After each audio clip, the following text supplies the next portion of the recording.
De retour, toujours pour notre spécial municipal TV Sud, toujours mobilisé pour ces élections municipales. Ce premier tour avec Hussein Bourgi qui nous rejoint. Bonsoir, merci de nous avoir rejoints sur ce plateau. Premier secrétaire de la Fédération PS de l'Hérault. On a les deux patrons départementaux de l'UMP avec Arnaud Julien et puis du Parti Socialiste pour l'Hérault avec Hussein Bourgi. On a commencé évidemment à parler de tous ces résultats. Très partiel sur Montpellier pour le moment, hein. Il faut vraiment les prendre avec beaucoup de précautions. Mais en tout cas, sur certaines villes, et notamment Béziers, une très forte montée du Front National, du candidat soutenu par le Front National, Robert Ménard, qui obtient près de 45% des suffrages. Jean-Michel Duplat, le candidat PS Europe Écologie Les Verts, fait un peu moins de 19%, et Elie Aboud 30%. Votre réaction, de manière générale, à ces résultats pour la gauche, pour le Parti Socialiste que vous représentez, et puis sur cette montée du Front National? La montée du Front National en Béziers en particulier est le résultat éclatant de l'échec de Raymond Coudert depuis 20 ans à la tête de la mairie de Béziers. Aujourd'hui, on a le candidat de l'UMP qui fait à peine 30,17%. Avec tout ce qu'il a pu ratisser à droite, très à droite, à gauche, avec Mme Agnès Jullian, qu'il a réussi à débaucher pour l'entraîner avec lui sur sa liste, et il fait à peine 30%.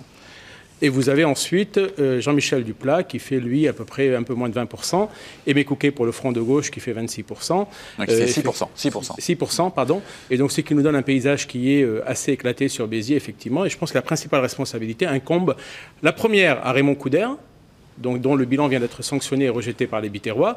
Et la deuxième responsabilité, c'est celle d'Elie Aboud. À force de jouer justement la surenchère avec l'extrême droite, Elie Aboud, c'est le représentant de la droite populaire, la droite la plus extrême. Et effectivement, les Biterrois ont choisi plutôt l'original que la copie. Que faire maintenant, justement? Est-ce qu'on a évoqué, il a été évoqué sur ce plateau, la possibilité d'un front républicain, d'un appel à s'opposer au Front National? Soyons clairs, le Front républicain, si je m'en tiens aux déclarations de Elie Aboud, pas plus tard que ce week-end, dans Libération, lorsque votre confrère Antoine Guéral l'interroge sur l'hypothèse d'un Front républicain, Elie Aboud dit « Je n'en veux pas, je ne crois pas du tout au succès de ce Front républicain ». Je viens de quitter le plateau de France 3 Sud, sur lequel j'étais avec Raymond Coudert. Raymond Coudert aussi, lui, récuse ce Front républicain. Donc je pense que tout le monde s'accorde, et moi le premier, à dire que le Front républicain ne doit pas être la réponse qu'on brandit systématiquement et automatiquement à toutes les solutions et à toutes les situations. Je pense qu'il convient de raison garder. Il ne faut pas réagir de manière émotionnelle, de manière passionnelle. La nuit porte conseil. Nous allons examiner les résultats dans les bureaux de vote. Nous allons discuter avec Jean-Michel Duplat. Nous allons discuter avec Aimé Couquet. Et nous prendrons tous ensemble une décision pour Béziers. Et dans chaque ville où, effectivement, cette question se posera, il n'y aura pas de réponse systématique et automatique. Arnaud Julien, une réaction? Non, une réaction, je vois que le PS, in fine, malheureusement, se réjouit de voir que le Front National à Béziers est haut. On peut que s'en désoler. Bon, et bien, on verra au second tour. Moi, ce que je dis souvent, c'est que les électeurs, in fine, ne sont pas les partis politiques qui vont décider de savoir qui ou ne sera pas maire de Béziers. Ce que je souhaite pour Béziers, c'est ce qu'il y a de meilleur. Et je pense que Elie Aboud, avec son équipe expérimentée, seront les seuls pour voir ce qu'il y a de meilleur, ce n'est pas ce que Coudert et Aboud ont fait depuis 20 ans. La preuve, les Biterrois viennent de les sanctionner l'un et l'autre. C'est les frères siamois de la droite biterroise. Vous savez, monsieur Bourgi, c'est que sur les 44% d'électeurs de Ménard, ils sont bien souvent de chez vous. Voilà. Donc il faut quand même aussi vous soucier de ce qui se passe avec des électeurs de gauche, avec ce qui se passe au gouvernement.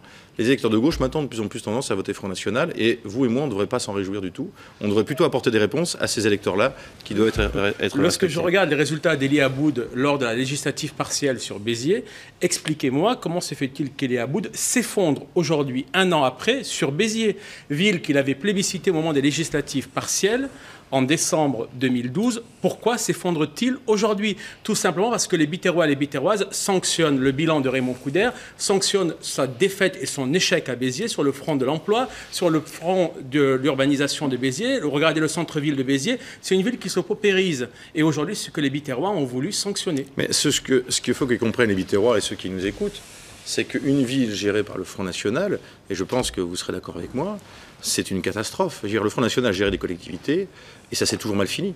Ils n'ont jamais été réélus. c'est que ça mal fini. Béziers est dans une situation qui est difficile. Je pense qu'on est tous d'accord sur le sujet. Mais pour se sortir de ça, il faut qu'il y ait vraiment une union entre le monde économique, politique et autres pour pouvoir sortir Béziers de ce marasme. Et c'est pas avec quelqu'un du Front National que Béziers va s'en sortir. Michel Crespi, Hissène Bourgi parlait effectivement de la différence, en tout cas le score d'Elie Abou entre la législative, qui n'est pas le même scrutin qu'un scrutin municipal, mais le score qu'il avait fait, il a obtenu plus de 40% sur la ville de Béziers, et puis ce score de 30, un peu plus de 30% sur son nom et sur sa candidature pour ces municipales. Est-ce qu'il faut y voir un rapport de cause à effet, un effondrement? Comment on explique un tel effondrement, même si ce ne sont pas les mêmes scrutins? Il y a des mouvements erratiques un peu dans tous les sens. Vous avez tout à l'heure Anne Brissot qui vous expliquait que par rapport au score de Mandroux, Moore avait beaucoup reculé. Effectivement, il y a des mouvements qui font monter les uns et qui font descendre les autres. Là, c'était il y a un peu plus d'un an, c'était assez récent. Cela dit, d'une façon générale, l'impression que j'ai, avant d'avoir analysé en détail tous les résultats, c'est quand même que la gauche, et notamment socialiste, recule beaucoup, un peu partout. C'est indiscutablement un désaveu qui n'est pas du tout surprenant. On a un président de la République qui est à l'heure actuelle le plus impopulaire de l'histoire de la Ve République. Bon, parce que il y a toutes sortes de raisons. Forcément, ça se traduit d'une façon ou d'une autre. Et la droite du MP n'en profite pas particulièrement. Ça va essentiellement au Front National, en effet, qui, lui, enregistre de très bons résultats. Pourquoi? Mon sentiment, c'est que quand on écoute les gens, ils vous disent « mais les politiques ne s'occupent pas de nos problèmes ». Et c'est pour ça qu'on leur en veut, et c'est pour ça qu'on veut changer, et que chaque fois que quelqu'un arrive avec un message un peu nouveau, ou qui a l'air nouveau, même s'il est très ancien en réalité, il est plébiscité. Les problèmes qui préoccupent les Français, c'est premièrement le chômage. Derrière, vous avez l'insécurité. C'est des problèmes auxquels les politiques ne peuvent pas grand-chose. La seule difficulté, c'est qu'ils disent tous, si vous m'élisez, je vais combattre le chômage et vous allez voir, le chômage va diminuer, les uns comme les autres. Ensuite, ils disent, mais si vous m'élisez, vous allez voir, l'insécurité va reculer, je vais combattre la criminalité. Ça ne dépend pas d'eux. Ça ne dépend pas d'eux. Ça dépend de toutes sortes d'éléments et la prise des politiques sur ces problèmes-là est, je ne dirais pas marginale, mais elle est très faible, beaucoup plus faible que ce qu'ils prétendent. Et à partir de là, les gens sont désabusés parce qu'ils se disent, vous voyez, nos problèmes, on ne s'en occupe pas, ils ne font rien pour nos problèmes. Bon, et alors du coup, un certain nombre d'entre eux sont désavoués, tous ceux qui ont essayé de faire des promesses sur le thème « je vais sortir Béziers du chômage ». Non, ce n'est pas un maire qui va sortir Béziers du chômage. Hissène Bourgi, sur cette analyse de Michel Crespi et sur ce désaveu et puis effectivement cette incapacité. Je suis en partie d'accord avec Michel Crespi, mais je le trouve particulièrement sévère avec les élus locaux, parce qu'effectivement, les élus locaux créent les conditions de la création d'emplois, créent les conditions de l'animation, d'une qualité de vie dans la ville. Et lorsque je regarde Béziers, effectivement, ça peut se justifier. Lorsqu'on leur a dit qu'on allait créer le polygone à l'entrée de la ville, on a tué le centre-ville. On a créé un centre commercial à l'extérieur de la ville, on a tué le commerce centre-ville. Mais ceci étant dit, à contrario, il y a des villes où vous voyez Marie-Christine Bousquet à l'ODEF, par exemple, qui a été élue en 2008, qui est aujourd'hui en ballotage très favorable, puisqu'elle a 48% au premier tour. Vous voyez d'autres élus, des maires qui sont réélus au premier tour. Je pense en particulier à Renaud Calva à Clapier, à Jacou, je pense à Éric Pinceau, qui est adjoint au maire de Clapier, qui est élu au premier tour. Donc tout cela pour vous dire qu'il y a des communes où les équipes municipales, où les maires en place, Michel Fratissier à Ganges par exemple, André Cotte à Claré, ce sont des petites communes, des moyennes communes. C'est la gestion qui est mise en avant. C'est la gestion qui est mise en avant, c'est la capacité du maire à répondre aux besoins de la population en justement... Au-delà des étiquettes politiques. Au-delà des étiquettes politiques, naturellement, mais moi je vous parle de ce que je connais. Regardez le cas d'Agnan avec Philippe Salasque, qui a été élu à l'occasion d'une partielle dans un contexte particulièrement difficile. Il est réélu au premier tour. Pierre Pollard à Capestan, par exemple, c'est un des jeunes que le Parti socialiste présente, une quarantaine d'années, première élection, il est élu au premier tour avec 55%. Tout cela pour dire qu'on ne peut pas complètement noircir le tableau. Il y a des élus qui font du travail, qui font du bon travail, et les électeurs sont reconnaissants et les reconduisent d'ailleurs dès le premier tour. avec des contextes qui sont parfois difficiles. Je pense en particulier à Ganges, et je pense au Vigan et dans ce coin-là où effectivement il y a des problèmes de chômage. Et Michel Fratissier est réélu avec pratiquement 70%. Mais vous avez ensuite d'autres communes où ce sont des maires qui ont été élus à l'occasion de partiels, ou des communes où ce sont des jeunes maires qui remplacent des élus qui s'arrêtent, comme Pierre Morel à Clapier. Et là, tout se passe bien, parce qu'effectivement, le changement et la qualité de vie ont pu être mesurés par les habitants dans les communes. Arnaud Julien, ça doit vous rassurer, parce que le maire sortant de Juvignac qui ne se représente pas, qui vous met effectivement en avant, et puis vous faites cette campagne et vous êtes en tête, vous êtes rassuré par le discours de Hussein Bourgi? Rassuré, oui, on verra dimanche prochain pour tout à chacun, mais c'est vrai que quand on prend la succession de quelqu'un et qu'il y a un bon bilan, bien évidemment, que ce soit de gauche ou de droite, on en profite, hein, ça c'est évident. Sur ce que disait Michel Crespi, justement, sur cette attente aussi, et puis cette difficulté des politiques, ou l'incapacité à gérer certains domaines, certaines difficultés, même si il y a des choses qui sont gérées. Les électeurs, ils attendent des élus qui agissent. Voilà. On a trop les élus, parfois, ont tendance à dire « c'est pas moi, c'est l'agglo, c'est pas moi, c'est l'État ». Les électeurs, ils attendent vraiment une réponse concrète. Et c'est vrai que là où on peut effectivement endiguer le Front National, c'est des réponses concrètes qu'on doit amener pour justement que l'électorat... Vous savez, les candidats du Front National, tout à l'heure je vous disais un peu la qualité des uns et des autres, ce sont souvent des listes qui sont faites avec les maris et les femmes et autres. Bon, ils font des voix, alors qu'ils ne font pas campagne. Donc ça aussi, il faut s'interroger. Voilà. Et on l'a vu aux élections législatives, on l'a vu aux élections présidentielles, on le voit aux élections locales. Donc il y a l'exaspération des électeurs qu'il faut entendre, et il faut surtout leur répondre, qu'on soit à gauche ou à droite d'ailleurs. Hussein Bourgi, on a des résultats très partiels pour le moment pour Montpellier, à prendre avec vraiment beaucoup de précautions. Il y a quelques minutes, on parlait de 20% de dépouillement, donc c'est très peu. Je ne sais pas si vous avez des informations complémentaires. En tout cas, Jean-Pierre Moore était en tête, mais avec 25 et quelques pourcents, suivi... après, on avait deux candidats qui se talonnaient, Philippe Sorel d'Hiver Gauche, et puis Jacques Domergue pour l'UMP, l'UDI, le MoDem. Quel est votre sentiment maintenant sur la démarche de Philippe Sorel? On vous a entendu pendant cette campagne parler effectivement du dissident Philippe Sorel, crédité pour les derniers sondages de 21% à peu près des voix. Comment jugez-vous maintenant cette démarche et cette candidature de Philippe Sorel? J'attends d'avoir les résultats définitifs sur Montpellier, puisqu'il est urgent de ne pas se précipiter. J'étais sur une autre chaîne d'information où on nous annonçait que c'était Philippe Sorel qui avait devancé Jacques Domergue. Sur une autre, on m'annonçait pas du tout, c'est Domergue qui est toujours devant Sorel. Je vous interromps parce qu'on va en préfecture, on a des résultats un peu plus corrects, avec 57% des bulletins et des dépouillés pour le moment. Julien Lamoussière, des résultats un peu plus sérieux en tout cas pour Montpellier.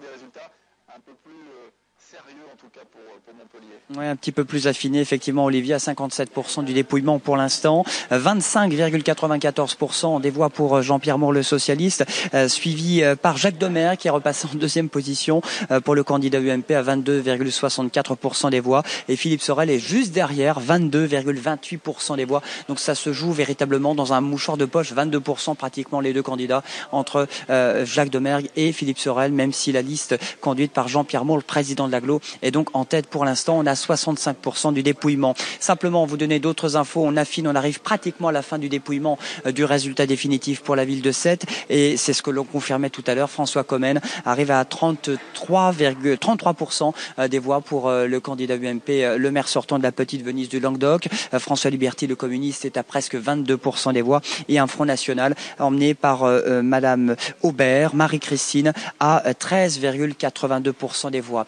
D'autres infos, simplement vous dire qu'à Galargues, l'élection de Jean-Marie Hurterel, élection dès le premier tour à plus de 51% des voix. À Florensac, réélection également de Vincent Gaudy, la famille Gaudy, avec le fils, 56,53% des voix. À Florensac, c'est dans du Blétarois. Stéphane Rossignol, réélection, réélu, l'UMP, 55%. À Latte, il a frôlé la réélection dès le premier tour. La gauche, emmenée par Cyril Meunier, à plus de 49%. Et puis, je vous rappelle que Saint-Ibéry, élu, donc d'hiver droite, et puis Palavas-les-Flots, Christian Jean-Jean à 46,46% des voix, mais on se dirige vers une triangulaire ou une quadrangulaire avec un d'hiver droite qui est derrière et un Front National qui reste assez faible à Palavas-les-Flots, mais qui a dépassé les 10%. Merci beaucoup Julien, on reviendra vers vous évidemment tout au long de cette soirée pour avoir les résultats, on l'espère, définitifs de Montpellier. 57% des voix et des bulletins dépouillés du dépouillement. 65. Oui, après, il a dit 57, on va garder 57, une soixantaine de pourcents en tout cas, avec Jean-Pierre Moore qui est presque à 26%, qui a progressé un petit peu, alors qu'on a effectivement Jacques Domergue et Philippe Sorel qui se talonnent toujours un peu au-delà de 22%. On parlait justement de la démarche de Philippe Sorel avant que je vous interrompe. Oui, moi, ce qui m'intéresse, c'est surtout la démarche de Jean-Pierre Moore. Oui, mais et ce qui me réjouit, c'est qu'effectivement, Jean-Pierre Moore, et là, c'est les résultats qui semblent se dessiner, sera en tête du premier tour de cette élection municipale, d'une courte tête. 5 points, c'est je prends. Et il y a d'autres candidats, si vous leur proposez 2 points d'avance, ils vous disent je prends. Nous, 5 points, on prend, peut-être qu'on en aura plus. Ce que je peux dire, c'est que Philippe Sorel a incarné une candidature justement iconoclaste, qui a pu ratisser à gauche comme à droite, et peut-être que ce qui explique la faiblesse du score de Jacques Domergue, parce que l'UMP à Montpellier faisant 22%, c'est parce qu'elle a été en partie siphonnée par Philippe Sorel. Moi, ce que je peux vous assurer, c'est qu'au second tour, il y aura une liste conduite par Jean-Pierre Moore. Ça, vous pouvez avoir cette garantie. Pour les autres, je ne sais pas ce qu'ils feront. À eux de clarifier leur position et de dire ce qu'ils comptent faire pour le second tour.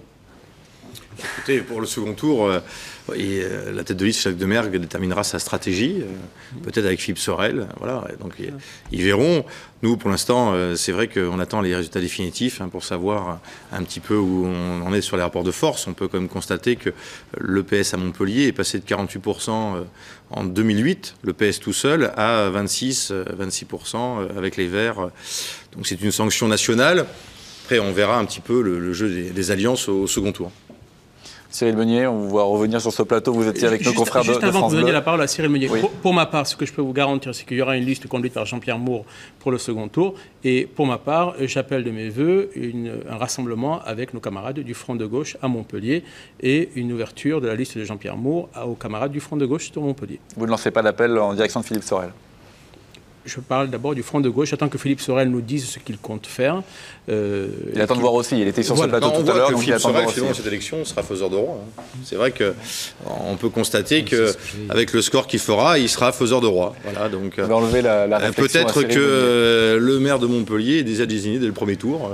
Et le président de l'agglomération peut-être au second. Voilà, donc on verra ce qui se passera aux élections dans les 48 heures, parce que les listes doivent être déposées avant mardi midi. Et on verra la stratégie qui sera employée par M. Sorel. Cyril Meunier. Arnaud vient de me voler la réflexion que je voulais faire. C'est sûr que si ça se confirme, encore une fois, on attend les gros bureaux. Attendons, il est urgent d'attendre pour Montpellier. Moi, je réitère ce que j'ai dit tout à l'heure. Ce qui m'intéresse, moi, c'est l'agglo. Et c'est vrai que je commence à me demander quelle est l'assemblée dans laquelle il va falloir travailler demain matin, parce que ça risque d'être assez iconoclaste.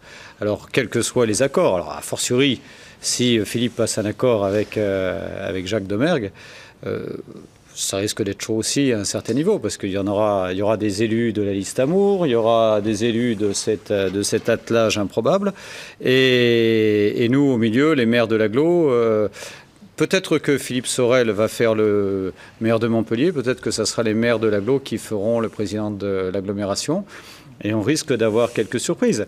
Parce qu'on ne va quand même pas se laisser dicter notre loi, les maires de l'agglo, par les guéguerres politiciennes de Montpellier. Parce que là, aujourd'hui, avec tout le respect que j'ai pour Hussein et pour Arnaud, qui sont les deux jeunes loups dirigeant l'UMP et le PS,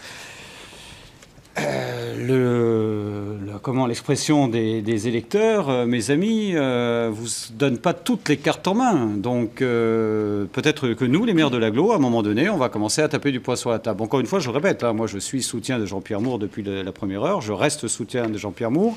Ça fait 13 ans qu'on gère l'agglo, comme l'a très bien dit tout à l'heure Arnaud, avec des maires qui sont d'obédience totalement différente. Alors moi je pâtis du système sarkozyste. Sarkozy, quand il est arrivé, je crois, président ou ministre de l'Intérieur, il a dit c'est fini. Vous n'avez plus le droit d'être sans étiquette. C'est-à-dire que les parias que nous sommes, nous, les sans étiquette, alors cette fois-ci, c'était définitif.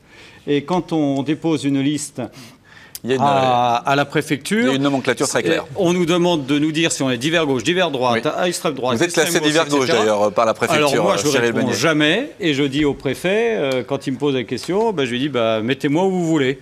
Et c'est comme ça que j'ai fini comme l'une des communes de gauche qui pouvait passer à droite dans le monde. Alors j'ai appelé le journal Le Monde, j'ai dit mais vous savez que je ne suis pas forcément à gauche. Enfin, nous on est une liste à politique avec des gens de droite et de gauche, mais non encartés. Oui je sais, ça vous déplaît profondément, mais quand je me suis présenté à la législative, vous avez montré ouvertement les uns et les autres, ça vous déplaisait. Bon, voilà. Je vais vous communiquer des résultats quasi définitifs de Montpellier, puisqu'on va pouvoir discuter vraiment de choses très claires. 130 quasi bureaux sur 131.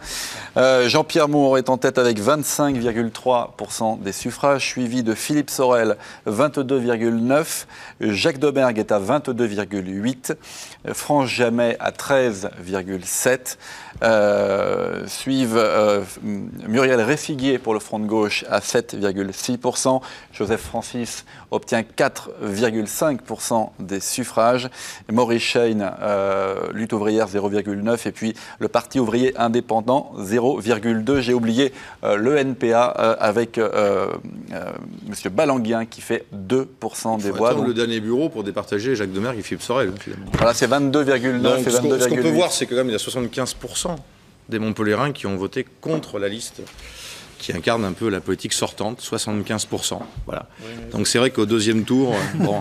Non mais c'est énorme, 80%. Alors je veux dire qu'à Juvignac, 62% des habitants de Juvignac ont voté contre la politique de Mme Santonja, qui est ensuite portée par Arnaud Julien. C'est vrai que, bon, 25%, même nous, je veux dire, on est quand même surpris, je veux dire, on peut raconter, évidemment, avec Hussein, on peut raconter tout ce qu'on veut, mais tout le monde ne peut être que surpris par le score de 25%. Il y a quand même une machine municipale, il y a quand même, je veux dire, voilà, il y a du monde quand même derrière. Et on voit que finalement 25%. On l'a vu sur le terrain à Montpellier, c'est-à-dire qu'il pâtit d'un bilan qui n'est pas extraordinaire, il pâtit aussi de la politique nationale, et les deux conjugués, il a été sanctionné. Et c'est vrai que on voit que Philippe Sorel, finalement, a réussi à en profiter, à tirer les marrons du feu à gauche, à droite, au centre. Et on verra un peu ce qui se passera pour le second tour et surtout dans les heures qui vont suivre, savoir comment ça va se passer. Je ne suis pas sûr d'une chose, c'est que je ne suis pas sûr que Jean-Pierre réponde du bilan de Montpellier. Parce qu'il n'était pas maire de Montpellier précédemment. Et Philippe aussi était. Donc je ne sais pas si c'est le rapport que veut trouver dans cette élection Arnaud. Ceci dit, ce que je constate, c'est qu'aucun d'attelage à deux, ni Jean-Pierre et Philippe, ni Philippe et Jacques Domergue, font 50%. Et je rappelle aux électeurs que c'est le premier qui remporte 50% des sièges. C'est une élection municipale. Donc, comme l'a très bien dit Arnaud Julien quand on était tous les deux sur le plateau, le premier tour sert à exprimer un point de vue, à montrer un ras-le-bol. Bon, moi je le vois avec mes 17% de Front rapproche quand même sur le deuxième tour, c'est choisissez qui va être votre maire. Et qui va être votre maire et aussi le président de l'agglo, ou alors celui qui travaillera avec le nouveau président de l'agglo. Avec ce résultat-là, il faut qu'il y ait un jeu d'alliance. Voilà. Hussein a appelé le Front de gauche à rejoindre la liste de Jean-Pierre Moore. Qui fait 7,6% des voix. Voilà, c'est un jeu d'alliance, à savoir qui est-ce qui va se maintenir, qui est-ce qui va... Voilà, c'est vrai qu'il y a un jeu d'alliance qui va devoir se produire et qui va effectivement dire les choses aux Montpelliérains. On laisse répondre Hussein Bourgi sur les alliances possibles et puis sur ce ticket qui a été effectivement proposé par certains, Philippe Sorel qui proposait le partage du pouvoir, Jean-Pierre Moore qui considérait qu'il fallait maîtriser à la fois l'agglomération et la ville-centre. Est-ce que ce positionnement Jean-Pierre Moore peut changer et faire entrer, effectivement, on va lui demander après, mais il arrive. Jean-Pierre Moore vient d'arriver, je pense qu'il sera le meilleur porte-parole de lui-même et de sa campagne. Bonsoir. Bonsoir. Merci de nous avoir rejoint, Jean-Pierre Moore, tête de liste PS, Europe Écologie Les Verts, PRG pour cette élection municipale à Montpellier. Des résultats quasi définitifs qui nous sont parvenus. Vous êtes en tête pour ce premier tour, 25,3%, mais talonné par deux autres candidats, Philippe Sorel d'Hiver Gauche, 22,9% et Jacques Domergue, 22,8%. Alors, il nous reste un bureau, quand il reste un bureau à dépouiller. Votre sentiment, déjà, sur ce résultat ? Écoutez, mon sentiment, et je me réjouis d'arriver en tête à Montpellier dans le contexte de vagues bleues et bleu marine qu'on constate au plan national. Regardez Montpellier comparativement à d'autres villes, Béziers, Marseille, enfin toute une série de villes. Montpellier, la liste que je conduisais pour le projet que je porte a bien tenu l'arrivée en tête au premier tour. Et je constate par exemple qu'un candidat dissident qui prétendait arriver en tête au premier tour n'arrive pas en tête. Donc ça veut dire que... Il n'est pas loin quand même, hein. Il n'est pas très loin. Oui, mais il n'arrive pas en tête au premier tour. Et ce qui est important, c'est que ce que je portais vire effectivement à la mi-temps de ce match important qui est celui des élections municipales. Pour une ville comme Montpellier, 7e ville de France, c'est important. Parce qu'au deuxième tour, ce n'est pas l'agrégat des mécontentements qui va alimenter, en quelque sorte, un peu l'intérêt des Montpelliérains et des Montpelliérains. Là, c'est projet contre projet. Au deuxième tour, on choisit. Et on choisit ce qui est à même d'être efficace pour l'avenir de la ville, pour les Montpelliéraines et les Montpelliérains, par rapport aux questions qui les préoccupent, effectivement, concrètement. C'est l'emploi, c'est le logement, c'est l'environnement, c'est la culture, avec une capacité à porter, pour l'avenir, quelque chose qui tienne la route. Et là, je vais appeler, effectivement, un large rassemblement des Montpelliéraines et des Montpelliérains pour contribuer à la concrétisation de ce projet. Alors que nous accueillons Jacques Domergue. Bonsoir, merci de nous avoir rejoint. Bonsoir. Tête de liste UMP, UDI, Modem pour cette ville de Montpellier au moment où nous avons les résultats quasi définitifs. Vous arriveriez, il nous reste un bureau quand même à dépouiller, 130 bureaux sur 131, vous obtenez 22,8% des voix en troisième position. Alors on va voir si effectivement c'est deux ou troisième puisque Philippe Sorel d'Hiver Gauche est à 22,9% des voix. Même question qu'à Jean-Pierre Moore, votre sentiment sur ces résultats, sur votre score et puis sur le fait que Jean-Pierre Moore et la liste PS Europe Écologie Les Verts arrivent en tête de ce premier tour? Oui, je pense que c'est une pièce de satisfaction que d'arriver en tête à 25%, quand lors de la précédente élection, le maire qui arrivait en tête seul sans les Verts était à 47%. Donc vous voyez, je crois que c'est vrai que le contexte n'a rien à voir. On se contente de ce qu'on a. Non, moi, ce que je vois aujourd'hui, c'est qu'il y a 75% des Montpelliérains qui ne veulent plus de l'équipe sortante. Et c'est ça la réalité. Et vous êtes parce que le bilan de l'équipe sortante, M. Moore est président de l'Agglo depuis 4 ans maintenant, je ne parle même pas de la commune dont il est maire, mais ce bilan est terrible pour les Montpelliérains. Et la souffrance des Montpelliérains aujourd'hui est assimilée à l'équipe en place. Et la raison pour laquelle ce rejet s'est exprimé est liée au fait que les Montpelliérains se plaignent du chômage, de l'insécurité, du fait que la ville n'est pas gérée et que l'agglomération fait un peu n'importe quoi aujourd'hui. Ça, c'est un constat. Alors, qu'est-ce qu'il faut faire là-devant? Eh bien, il faut que celles et ceux qui représentent l'alternance, parce qu'il y a une alternance, c'est un moment historique qu'on est en train de vivre. Il va falloir que les hommes ravalent un peu leur ego, c'est important ça, et fassent en sorte qu'il y a un message qui est délivré par les Montpelliérains. On ne veut plus d'eux et on veut que vous vous entendiez, comme l'ont fait les Allemands, parce qu'on est en période de crise, parce qu'il y a des difficultés, et parce que dans ces difficultés, il faut se rassembler, quelle que soit la couleur politique. Jean-Pierre Moore.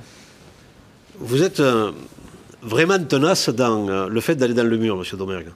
Vous nous avez dit ça tout au long de la campagne, vous arrivez en troisième position, c'est dire qu'on n'a pas été crédible pour les Montpelliérains et les Montpelliérains.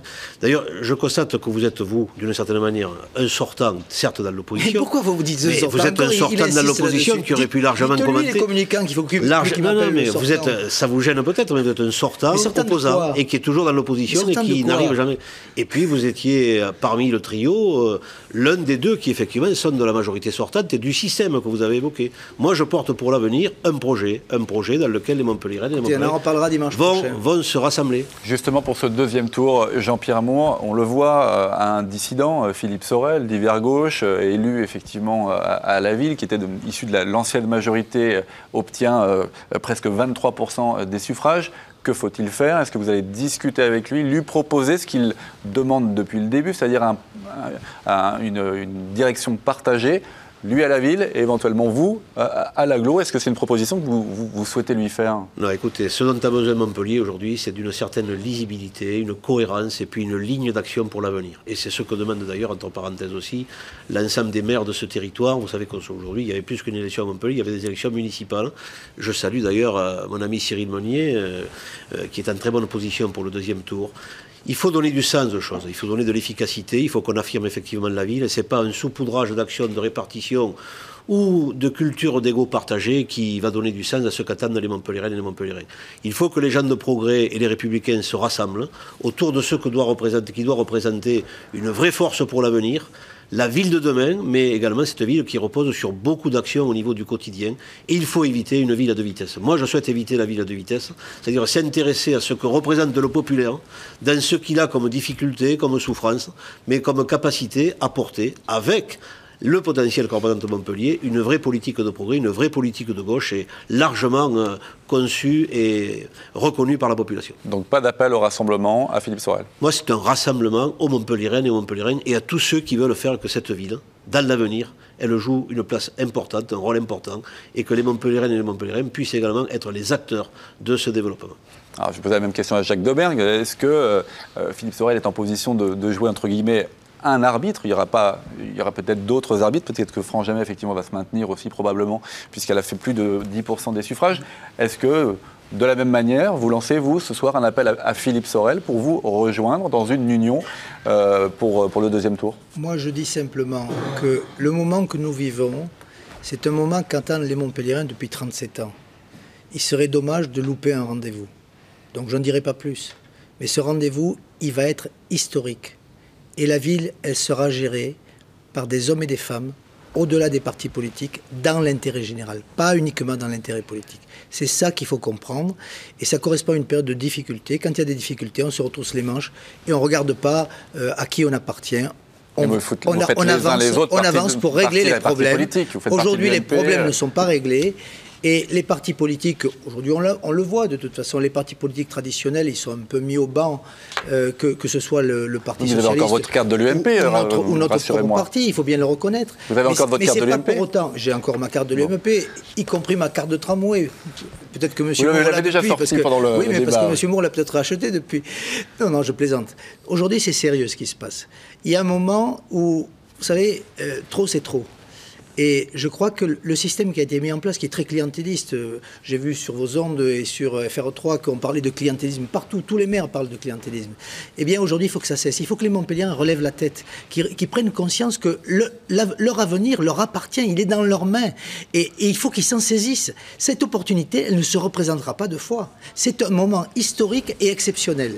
Ne décevons pas les Montpelliérains. Jean-Pierre Moore, vous avez votre carte du Parti Socialiste, vous l'avez toujours aussi? J'ai une carte du Parti Socialiste pour prolonger ce qui semble titiller Jacques Domergue. Le tramway, non seulement je l'emprunte, mais en plus j'aide à son développement, puisqu'on est en train de construire la 5e ligne, pendant que lui, la ville y pende.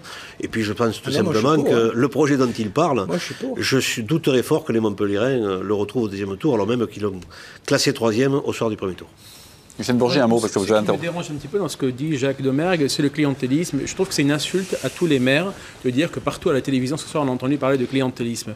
Monsieur Domergue, je vous demande de relativiser les propos que vous tenez, parce que vous ne pouvez pas globaliser et insulter tous les maires. Je n'insulte pas tous les maires. Si, lorsque vous parlez de clientélisme, vous n'avez pas écouté ce qui se disait. Beaucoup de maires dénoncent le clientélisme dans beaucoup de secteurs. Vous participez justement à ce populisme ambiant qui permet au Front National de monter lors des élections. Donc je vous demande de faire preuve de mesure à l'avenir lorsque vous vous exprimez sur ce registre. La seconde chose que je voulais dire, c'est lorsque Jacques Domergue nous dit je vais me rassembler avec Philippe Sorel et on va travailler ensemble, mais gagner les élections en mariant la carpe et le lapin, Jacques Domergue et Philippe Sorel, ensuite ils vont faire quoi? Comment vont-ils gérer la ville? Quel projet vont-ils mettre en œuvre? Celui de Jacques Domergue ou celui de Philippe Sorel? Je prends un exemple très concret. Sur la ligne 5, Philippe Sorel dit qu'il faut geler et arrêter l'aménagement de la ligne 5. Jacques Domergue vient de nous dire « je suis pour la ligne 5 ». Donc il ne suffit pas de gagner les élections, il faut savoir ensuite quel projet on met en œuvre ensuite, ensemble, pendant 6 ans. Est-ce que vous en avez discuté avec Philippe Sorel? C'est votre projet ou le sien que vous allez appliquer? Nous terminons le premier tour. Nous avons 48 heures, ou même pas, 36 heures pour réfléchir les uns et les autres et présenter aux Montpelliérains une solution qui les satisfasse. En tout cas, ce qui est sûr, c'est qu'ils ne veulent plus de M. Moore. Jean-Pierre Moore. Écoutez, moi je pense que de manière très nette, la gauche saura se rassembler au deuxième tour, et au-delà de la gauche, tous ceux qui, dans cette ville, ont une volonté de la voir s'affirmer, mais également de partir sur ce que j'appellerais, moi, un sens lié à une colonne vertébrale. On gère une entreprise, on gère une ville, on gère une association, on gère un foyer quand on a le sens de quelque chose qui est basé sur des bases solides, claires, qui ne font pas ce mouvement de yo-yo ou de passerelle qui est prête à se compromettre dans des accords bidons uniquement pour avoir tout simplement une victoire. Quand j'entends dire tous contre Moore, 75%, mais le schéma, c'est pas ça. Le schéma, c'est tout simplement qu'au deuxième tour, il faut choisir. Et on choisira l'équipe qui porte effectivement le sens le plus profond de l'intérêt de cette ville. Cyril Meunier, un mot? Oui, je vais me permettre de dire un mot, parce que j'ai une grande amitié pour mes amis montpelliérains ici présents, mais je rappelle que l'agglomération est à 50% composée des maires de l'agglomération et à 50% des représentants de l'agglo, Jacques. Et je remarque qu'on est tous ici en train de subir la décrédibilisation des partis politiques et même de la classe politique, parce qu'il n'y a pas que les partis, il y a nous tous, dirigeants. Quand Jean-Pierre te dit tu es sortant, on est tous sortants ici, hein. On a tous eu des rôles, et aujourd'hui on revient avec un ticket de la part des électeurs qui n'est pas très favorable, et encore, moi je suis à 49% de mes électeurs, donc ça va, mais on est dans une configuration d'agglomération. Tout le monde ici sait, autour de cette table, que la profession de foi, nous devons la livrer mercredi. À qui veut-on faire croire qu'il y a une possibilité d'alliance entre Jean-Pierre et Philippe, ou toi et Philippe, si ça n'a pas été déjà dit? Et puis deuxièmement, qu'est-ce que vous allez dire au maire de l'agglo, amis, quand vous allez arriver à l'agglo, vous allez leur dire, tiens, pour gagner Montpellier, on s'est associés... Je vous parle à tous les deux, hein, d'accord? On les laissera répondre tous les deux. J'ai pris parti depuis le début et je soutiens Jean-Pierre en permanence, mais... Qu'est-ce que vous allez nous dire? Ah ben voilà, pour gagner Montpellier, on a fait des accords divers et variés. En fin de compte, sur la ligne 5, sur le truc. Je vous rappelle que la ligne 5, c'est pas la ville de Montpellier. Hein, c'est l'agglo. L'assainissement, c'est l'agglo. L'inondation, c'est l'agglo. La gestion du développement économique, c'est l'agglo.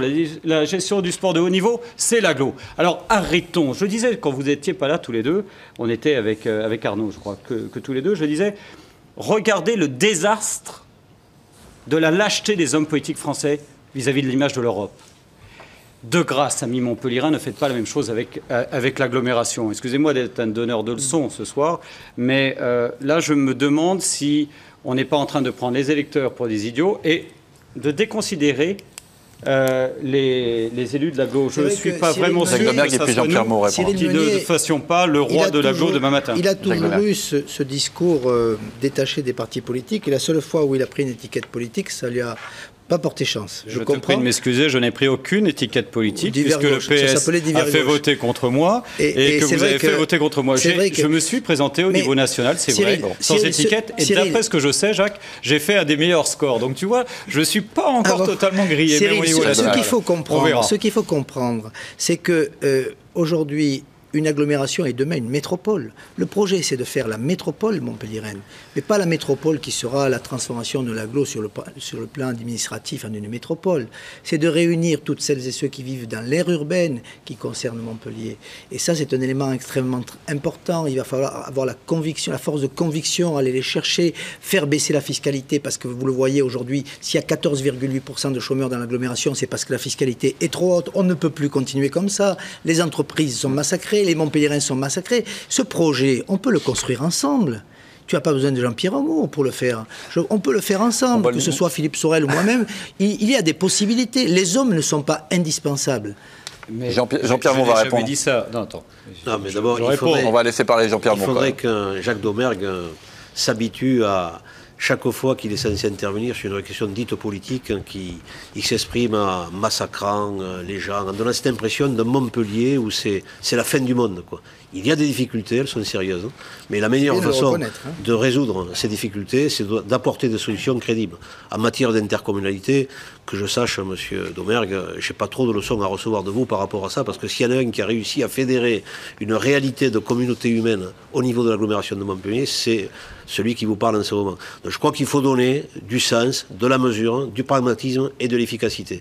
Mais ce qui est important, parce que c'est le vrai débat qui nous intéresse, c'est Montpellier demain. Montpellier est effectivement la capitale régionale et la locomotive de cette agglomération. Il faut déjà que cette ville ne soit pas à deux vitesses, que l'ensemble de ses quartiers, l'ensemble de sa population se sentent concernés et qu'elle remonte dans le train un peu de ce développement pour ceux et celles qui en sont tombés ou qui ont décroché. C'est le rôle de la collectivité centre de ce territoire, c'est le rôle de son maire, c'est le rôle de son équipe et c'est le rôle de tous ceux qui pourront jouer également un rôle positif par rapport à tout ça. Donc moi dans ce débat, je suis effectivement contre ce que peut représenter la droite ou l'extrême droite dans un débat où elle n'apporte pas un certain sens de la responsabilité.